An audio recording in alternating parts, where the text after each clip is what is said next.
Have some crazy stories for you today out of the state of Texas. All right, first one is a nutty woman shoots at her ex for not taking her back.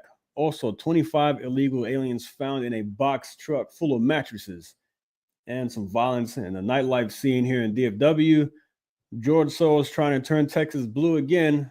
He will fail. Let's check it out. Now facing charges because police say she showed up at her ex's house, pulled a gun, fired it several times, then took off.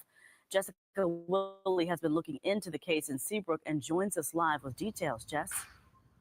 Yeah, Erica, this all happened at a quiet lakeside village. Neighbors there tell me things like this just don't happen there. The victim told police his ex was recently trying to get back together with him, even though they had divorced years ago. Earlier this week, it turned violent. Gina Weeks stood in court Thursday morning under arrest and charged after Seabrook police say she sped away from her ex-husband's house and violence that only escalated. I've got broken glass, and there's a black cat that left 71 is trying to catch it. I'm entering the house.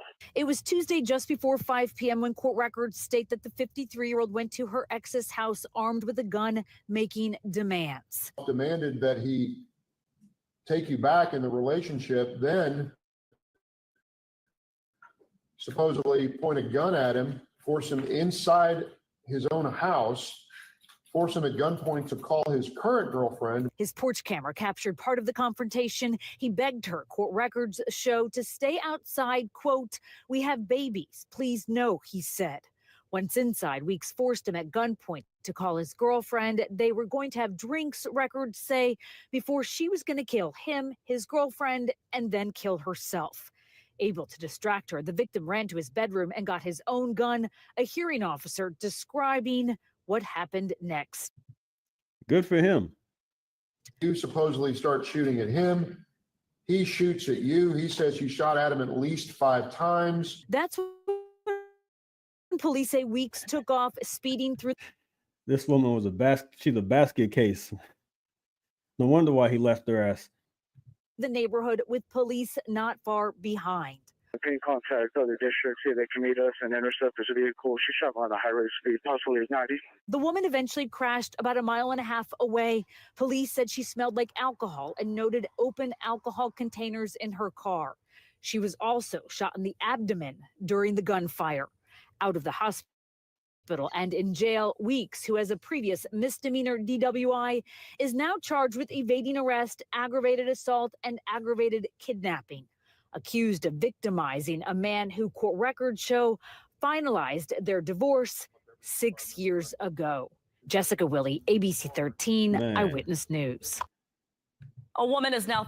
What a nut job. What a nut job of a woman. You know, she could have avoided all this. The divorce happened 6 years ago, and now she got shot in the abdomen, is in jail. All this could have been avoided. What a basket case. I wonder what happened inside that marriage, but if you know, it sounds like she's just a maniac. Yeah. So good for him for pulling out his gun and firing at this woman. Oh, goodness. 90 miles an hour, then crashing. All right. I'm going to move on to what happened here in Texas as well. This is all Texas stuff. These live streams are for Texas-related news, stuff that I can't get to during the week. Mattress hauls human cargo. 25 illegals found in a box truck. All right, let's check this out. Here goes some video here from DPS. Hello, how are you? Doing okay? Is it in park? Okay. It's still right there for me. So what happened? I was trying to back up, and then he said that I needed him. I really didn't. You don't remember? From Houston? Or you headed where? Oh, you headed to Houston? Pero vienes de dónde? Alton? Oh, ¿qué estás haciendo allá? She's headed to Houston. Houston's always in the news here. Houston is a hotbed. Oh, look, as she's hauling a box truck full of mattresses and illegals, Houston is a hotbed for this type of activity. And what a coincidence that the last story I just did was Houston, the Houston area. mattresses? Okay. You got them back there? Okay. You mind me seeing? Okay, we'll see a little bit. She drove from Houston to the valley just to pick up 2 mattresses. And she's got them in the back of the truck. And the truck is locked. They're in there? Okay. How many, qué tantos gente ahí está adentro? People.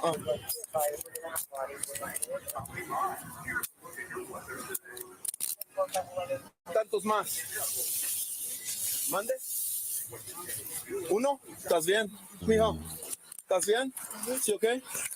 Hey, Charles, 1550 Live. Can you get EMS this way? We got young kids, too. Agua. ¿No hay que agua? Agua.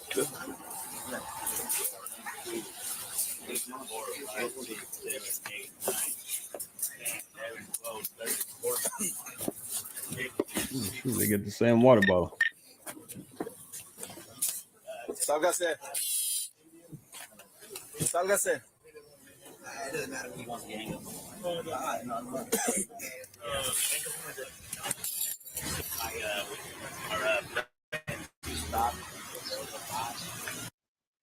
Wow. You know, at least they let them sit on the mattresses, right? Hope they're very comfy. I'm sure they're a lot more comfortable standing behind them. But there's a lot of activity going on like this throughout the state. People do this all the time. They load up these trucks. There was one here with illegal aliens found inside a truck with hay bales on it. That was actually pretty creative. I mean, this stuff is very creative, I will say. But it's also against the law. And now this woman has to deal with the consequences. 25 illegals. Who knows where they were going to? Well, looks like she was headed back to Houston, but that's 25 less that Houston has to deal with. Look, they need to go back to Colony Ridge and do another raid over there. I mean, they think they nabbed about 118 last time. Apparently there's supposed to be more going on, but we'll see what happens. Needs to be a big focus on Colony Ridge. All right. Now we're going to move on to some violence in the nightlife scene here in Texas. This is no good. This nightlife stuff is no good. I stay away from it. There's no reason for me to be involved in this nonsense. Much older now. I don't have a reason to go to clubs and bars late at night because crazy things can happen. So a detective wants your help tracking down a couple of cows involved in violence. Well, what started as a verbal altercation ended in a violent assault by 2 women against one outside a nightclub, late night club earlier this month. The victim is now fighting to save her eyesight. Dallas police hope you know about the suspects that you're about to see. Fox 4's Sean Rabb has this week's track down. We're in the 10,800 block of Composite Drive outside Mr. Bellagio After Hours nightclub. This is Detective Michael Bowie, Dallas Police Assaults. Detective, what happened here earlier this month? This has happened early Sunday morning on June the 1st at about 3:23 a.m. My victim have a little verbal altercation with a group of females. And all of this is on video, sir? Yes, it's all of this on the video. The suspect approached her in an aggressive manner, and then suddenly she used her fist and punched her to her face, to her eyes, and the suspect, she fell, and then my victim is backed up, non-confrontational. Did anybody feel an earthquake in Dallas when that happened? I wonder if they were fighting over Twinkies or something. And then the suspect got up, and then she continued to punch her, and then another female suspect joined her, and then she continued to punch her in the face. They led to continue to over here to the next parking lot. She knocked my victim unconscious, and then both suspects started kicking her and stomped her on the head and caused severely injury to both her. See, that's not right. That is not right. When somebody's already down, you don't do that. You could severely hurt somebody, like you said. I won't get into the details, but that happened to me one time. Not to this extent, but yeah, that's just it's a coward move to say the least. Hopefully these cows get caught. her eyes. Tell me about your suspects. The first suspect is white Hispanic or white female. She is about 5'4", heavy set, and she have a distinguished big stud on her left thigh. A big tattoo on her left thigh. Yes, sir. What about her hair? Short? Heavy set for sure. You can't miss her. Long? It's just short hair, and we believe that her hair, original hair, is black, but she dyed in the blonde color. The second subject is just a white or Hispanic female. She was wearing a jeans, black shoes. She have a Mavericks jersey with the number 77. That's a woman? Gosh. In the back of her. What do you need, sir? I need the public assistant to help me to identify the suspect. Is it your opinion that when people see the video, if they know her, they'll know her? Yes, sir. They will definitely. The video is so clear that they will know who she is. That's what I'm here for. How can folks get at you, Detective Michael Bowie? They can contact me at 214-671-3538, 214-671-3538, or they can email me at michaelbowie@dallaspolice.gov. If you recognize either of the women, especially the heavyset woman with the tattoo on her left thigh, get at Detective Michael Bowie, Dallas Police Assaults. Get at it, his phone number or his email. Help find the... I mean, you can't miss these women. I'm very shocked that's a woman right there. You know, it's always the ones who are large and in charge. The big women, you know, have the most confidence. The big fat cows have the most confidence. You know, they are large and in charge. Like to fight. I'm not saying all of them, but I'm just saying a lot of them. Like to get into these altercations at these clubs and various places. These women have no problems approaching men either. I will tell you that. I mean, this one, I don't know what this, you know, man. I'm not going to get into that right there. But the nightlife scene is actually, can be pretty violent and scary. Like I said, I don't do these types of things anymore. I have no reason to. And they can get out of control. I remember being at a club a long time ago when I was about 21. I don't know. I was pretty young, but I was with a friend of mine and this big fight broke out. Just everybody, I'm talking like 90% of the people in there started throwing punches at each other. I don't know what happened, what went wrong, but everybody started fighting. It was crazy. I covered my face up and I just ran out of there. And I got in my car and I took off. I don't know what was about to happen, who was about to start shooting. I was worried a fist was going to fly into my face just because I was there. Just an innocent bystander. That was a crazy night. Oh, I'll never forget that. I'm still trying to figure out what happened. It's like the switch went off and everybody just went nuts. And everybody started throwing bows at each other. Crazy stuff. But the nightlife scene is it's best to avoid that. There's nothing wrong with going to a bar, having a drink or anything like that. But nightclubs, you know, especially places in certain areas of Dallas, and it's a recipe for disaster because we've seen things happen in Fort Worth as well. We've seen things happen on 7th Street in Fort Worth. Shootings happen. Fights, stabbings have happened all over the place at nightclubs and bars that stay open late. And it used to be fun going out to 7th Street or uptown Dallas and hanging out, bar hopping. Those days are long gone for me, I'll tell you that. But you never know what's going to happen in these places. So just be careful when you're out there. No, you know, it's a waste of money, just a big waste of money and time to me. I think there are better things you could do because you might run into people like, you might run into a hippopotamus trying to fight, you know, over some Twinkies. I don't know what happened here, but I hope this other person is okay. You might lose. They say that was her eyesight. I'm sorry, I'm not trying to be rude here, but I didn't know what this person was, but I believe it was a woman who is fighting for their eyesight. So crazy stuff. And there's more. Deep Ellum in Dallas, entertainment area. Check this out. For the second time in 4 days, Dallas police are investigating a violent crime on the streets of Deep Ellum. Good evening, I'm Steve Eager. Police made one arrest in Monday's shooting. Then this morning, another incident in the very same area, but this time the violence turned deadly. Fox 4's Alex Boyer covered both of the crimes, and he joins us with the latest. Alex.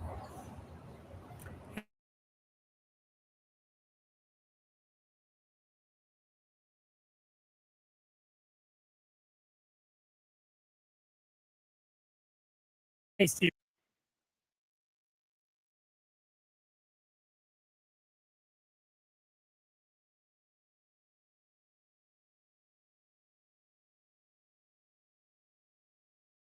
The Dallas Police Department identified the victim as 19-year-old David Stribling. Now, the president of the Deep Ellum Foundation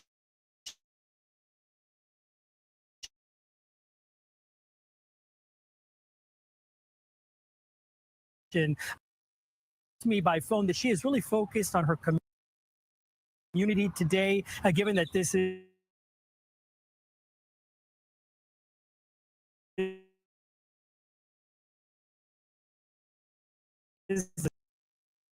at that popular entertainment district within less than a week.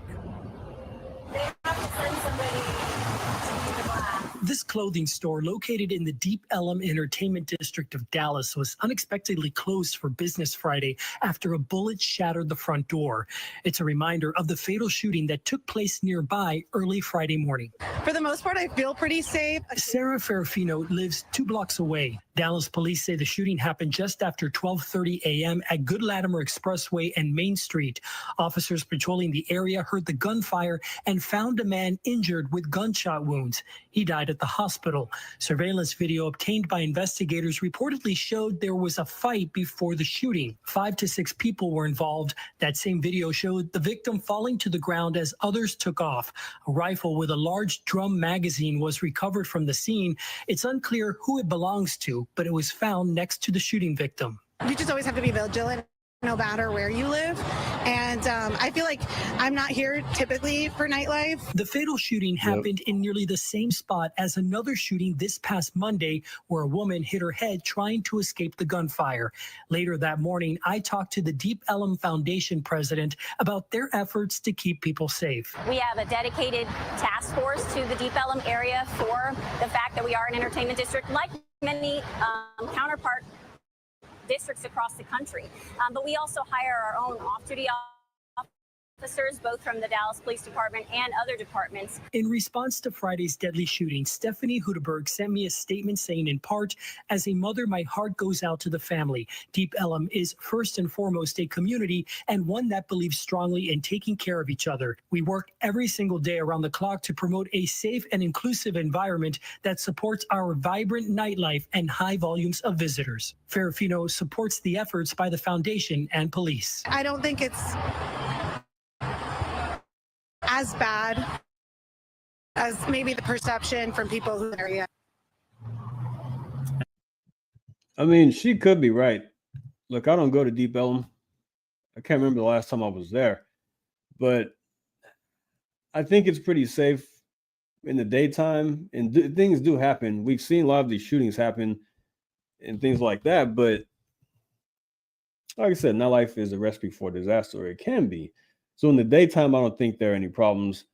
I think for the most part, you would be pretty safe there, but things do happen. So they need to get a hold of that before it gets out of control. And I can tell you that the foundation says that they're working with city leaders to take what they call urgent action and develop new policies that better support the popular entertainment district. Now, initially, we had been told that 3 people had been detained in regards to this shooting, but in that same press release that we got a short time ago identifying the victim, it also added that this case is going to be referred to a grand jury, adding that the investigation, Steve, is ongoing. Yeah, quick question, Alex. It sounds like the circumstances could be a shootout type of thing. Have police said that's what it was? So that's what they're saying, that there was some kind of shootout between possibly 2 groups of people. But then aside from that, have not added any additional details, except to now say kind of cryptically that this case is going to be referred to a grand jury, which means that they have somebody that they believe is somewhat responsible for this shooting. Got it. Okay. Wow. Crazy stuff. Crazy stuff. Does anybody like going out to Deep Ellum in the comments? Anybody watching? Are you a fan of Deep Ellum, Dallas nightlife, or anywhere else for that matter? 7th Street, downtown Fort Worth, uptown Dallas. All right, now on to George Soros. I meant to get to this before. I may have looked over this or whatever may have happened, but George Soros is attempting again to turn Texas blue. He failed before and he will fail again. Now, that goes without saying. We do have rhinos here in the Texas house. So, yeah, let's check this out. George Soros wants to turn Texas blue. It's June 9th, 2025, and these are your headlines. A Democrat-aligned political group backed by billionaire George Soros is once again setting its sights on Texas, aiming to flip the reliably red state with a new multi-million-dollar campaign. Tell me if you've heard this one before, right? It seems like we have this happen every year. But according to a Wall Street Journal report that came out today, Texas Majority PAC, which is bankrolled heavily by Soros, has launched a new initiative dubbed Blue Texas, partnering with the Texas Democrat Party and several county parties to organize volunteers, recruit candidates, and boost voter turnout ahead of the 2026 midterm elections. Campaign finance records show Soros gave $2.1 million to Texas Majority PAC in 2024 and another $1 million just in April. The move marks the latest in a long line of efforts by Democrats to try to make inroads in Texas, a state Republicans have dominated for decades. Despite shifting demographics and repeated national predictions of a blue wave, Democrats haven't won a single statewide race in Texas since 1994. Soros and his political allies tried a similar approach in the last election cycle, pouring millions into Texas Majority PAC in an attempt to build a Democrat ground game, but came up short, way short. President Donald Trump, meanwhile, won 12 of the state's 14 border counties and defeated Kamala Harris by nearly 14 percentage points. Or 1.5 million votes. The Texas Majority PAC, which describes its mission as growing the Democrat majority and winning statewide elections, is hoping for a different result this time. Organizers say they'll hold rallies across the state and visit more than 24 cities this summer to recruit candidates. Their long-term goal is to make Texas a competitive battleground state by 2032, when a new round of redistricting could further increase the state's electoral significance. Past efforts like Battleground Texas, remember them? They were formed over a decade ago with similar ambitions, have largely failed. Republicans have continued to control every statewide office. He's not wrong. They have come after Texas for a long time. Long and hard they come after the state of Texas. Now, I will say George Soros made inroads with public safety here, or lack thereof. A lot of DAs, like Harris County DA, Travis County, were Soros backed, and they won. And we see what's going on in Harris County. So don't take this lightly because,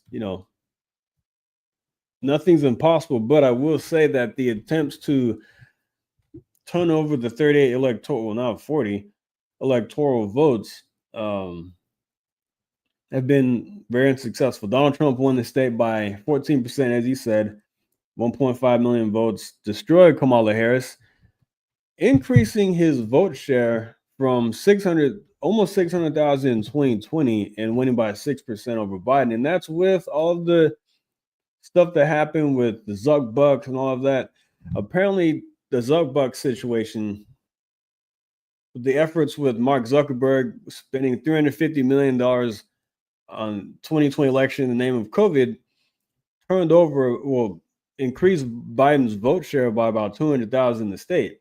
So Trump would have initially won. He would have won by about 800,000 in 2020, but they were, making all these predictions. Oh, the margin narrowed from 2016 from 900,000, 9% or 800,000 votes against Hillary Clinton down to less than 600,000. No, it was actually 650. I'm sorry, 630,000, I believe.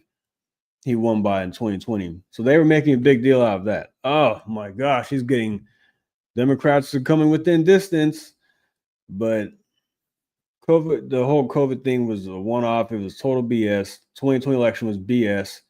I won't get into all the details on that right now. Say that for another day. But then we had Joe Biden. The disaster at the border, I think, is what really led to Trump winning the state by such a wide margin, by 1.5 million votes.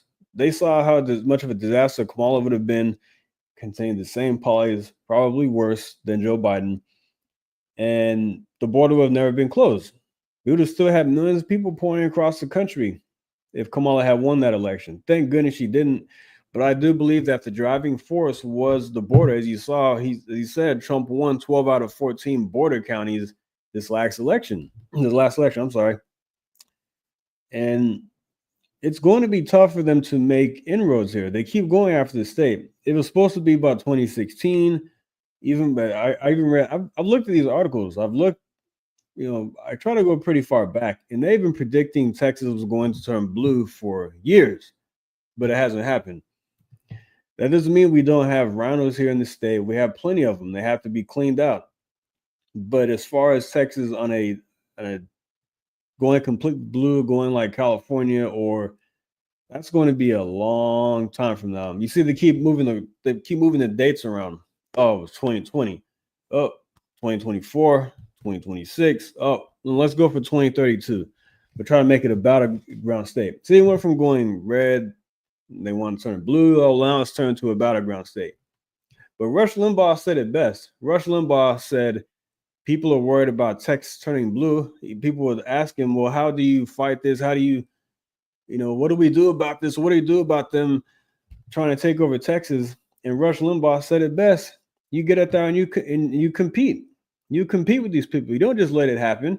You don't just let Texas turn blue. You get out there and you fight. And that's what GOP did after the Beto nonsense. After Beto got close in his weird self in 2018 against Ted Cruz, Jumpin' Jack Flap lost by 200,000 votes. And so they saw it as, oh, we're coming within striking distance of Texas. But they also forget Greg Abbott won by about 1 million votes that same year. So they had their sights set on 2020, and that didn't happen. They had it set on 2022. Greg Abbott won again. He won against no other than Beto, Jumpin' Jack Flap, by 900,000 votes.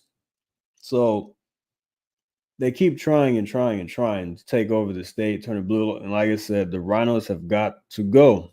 But I will give credit where credit is due by the Republicans here in Texas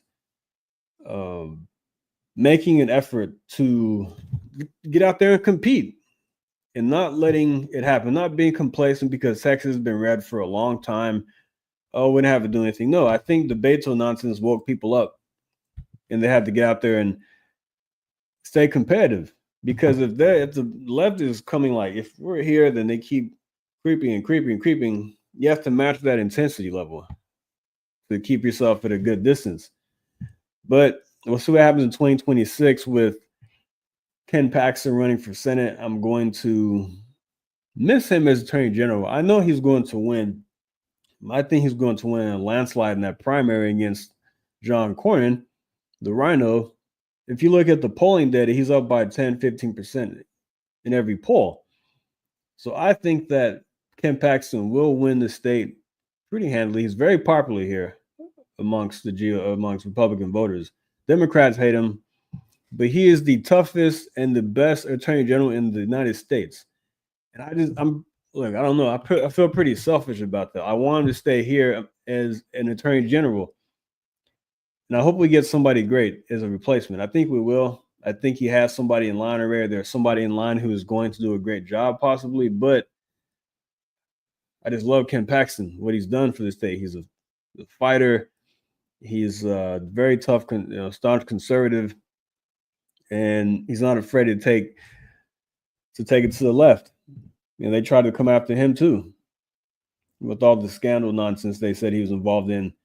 And people were like, oh, well, I know somebody specifically who's like, they're like, well, Republicans voted to impeach him. I see, you know how many Republican rhinos are how many rhinos were in the state house here in Texas?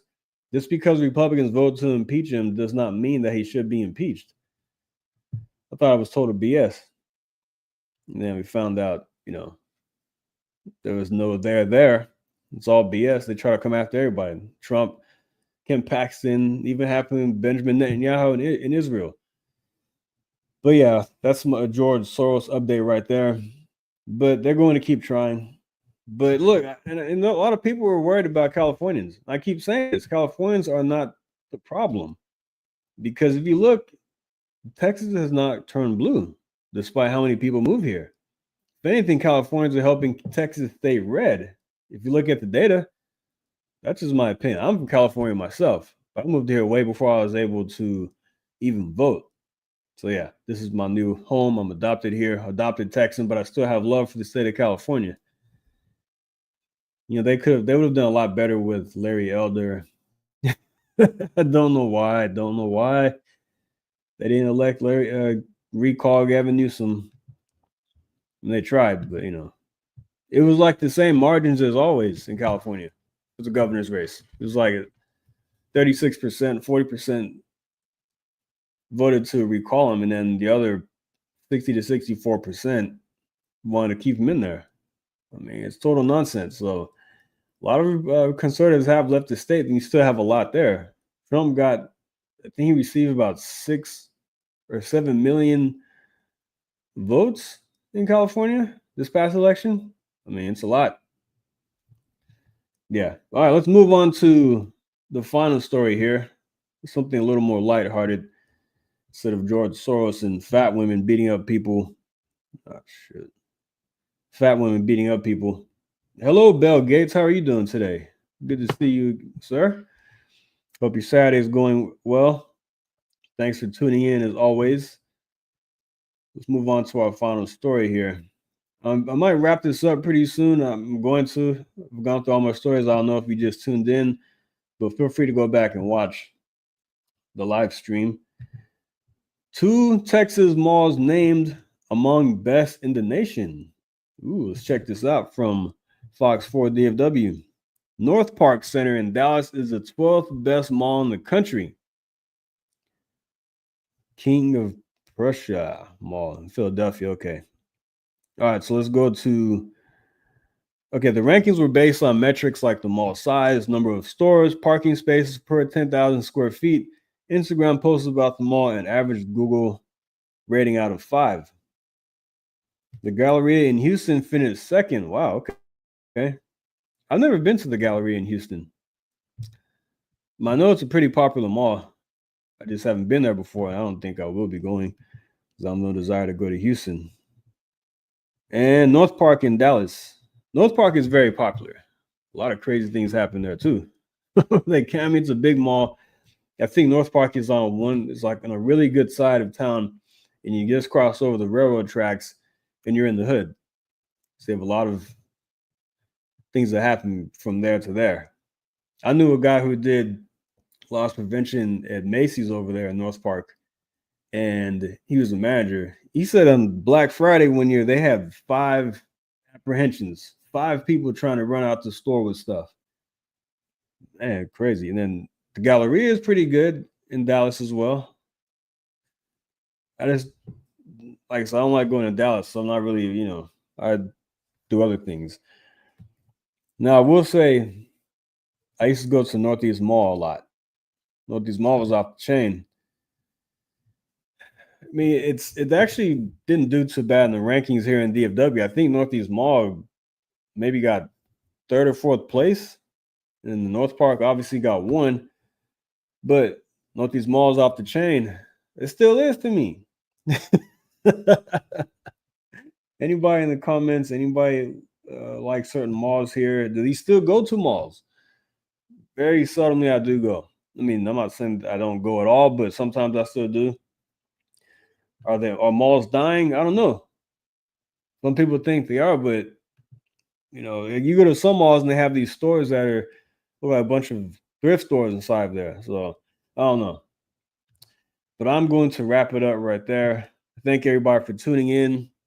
If you just tuned in, feel free to go back and watch the beginning of the stream had some crazy stories like the cows fighting at the nightclub, of a crazy woman shooting at her ex because he didn't want to take her back. No wonder he left her ass, because she's a nut job. George Soros trying to turn Texas blue again. We have a few stories here for you to check out. So I'm going to leave that right there. Like and subscribe, and I will see you on the next one. Thank you. Take care.